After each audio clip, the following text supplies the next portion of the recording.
I get a call from my sister, and she said, Jenny, I just got a call from CPS, Child Protective Services. She said they are coming to our house because of some kind of report of abuse.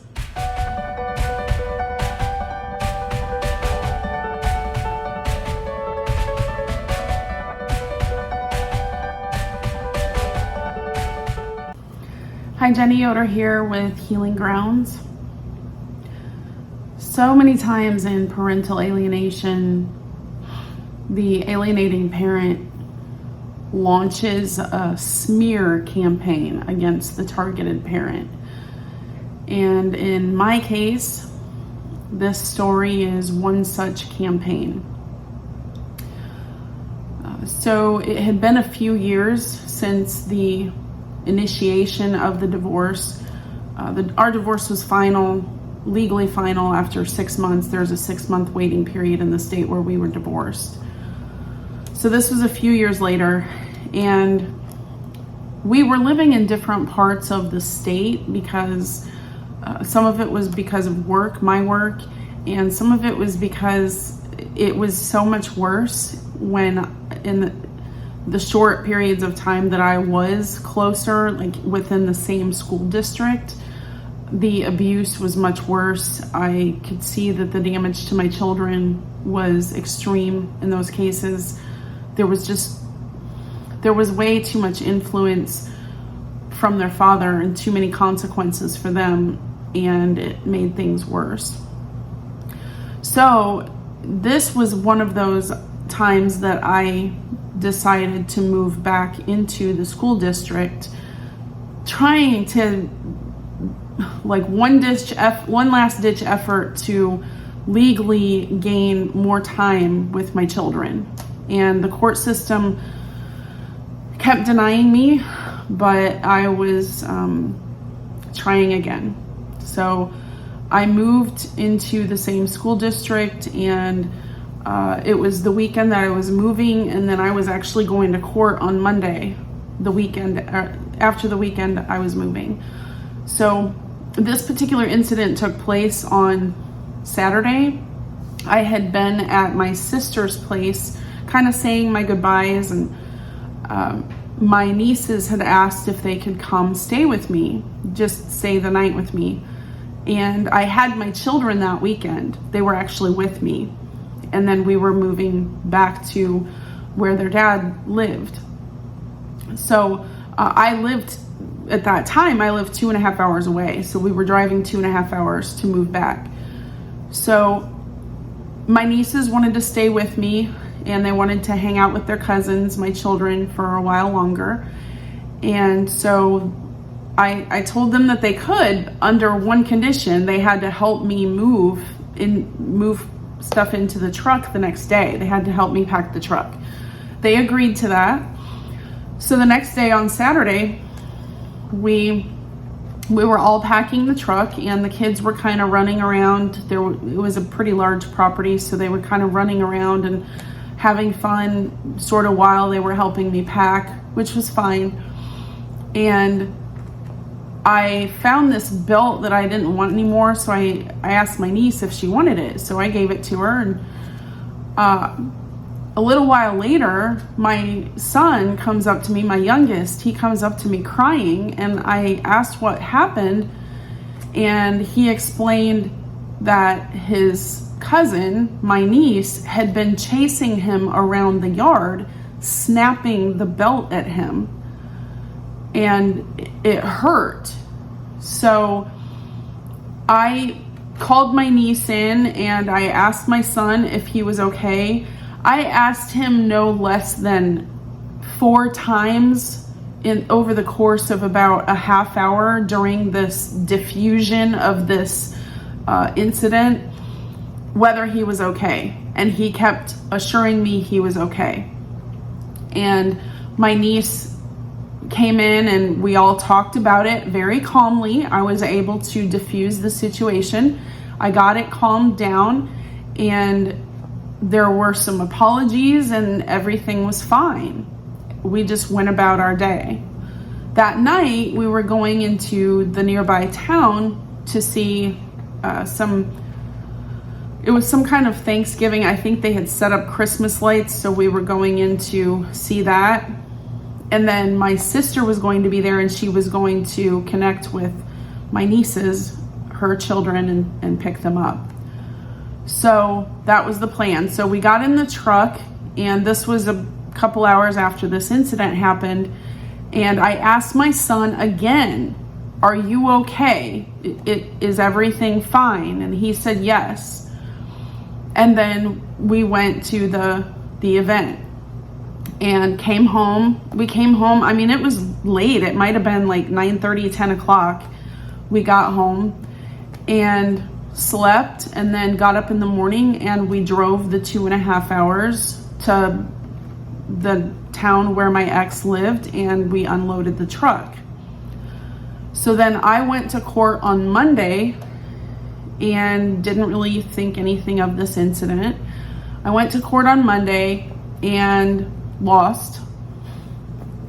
So I was devastated, and I stopped by to see my mom on the way because she was on the way. So I'm talking to my mom, and I get a call from my sister, and she said, "Jenny, I just got a call from CPS, Child Protective Services." She said, "They are coming to our house because of some kind of report of abuse." If you can relate to this story, if you have your own similar story, I would love to hear it. You could make comments below or contact me in another way. I will have links below to my website and also free information. I'm building a community of parents. We are rising above this parental alienation and child estrangement. There are so many hurting parents out there, and I coach parents through that pain, through the grieving process, into realizing and living out their God-given purpose. So there's plenty of free information on my website and down below. And it's $31 a month for the community of parents.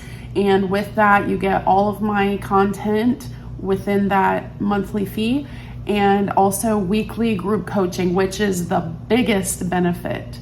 So I hope to see you in the community. And she said, "I don't really have any details, but she said, I'm assuming that your ex called."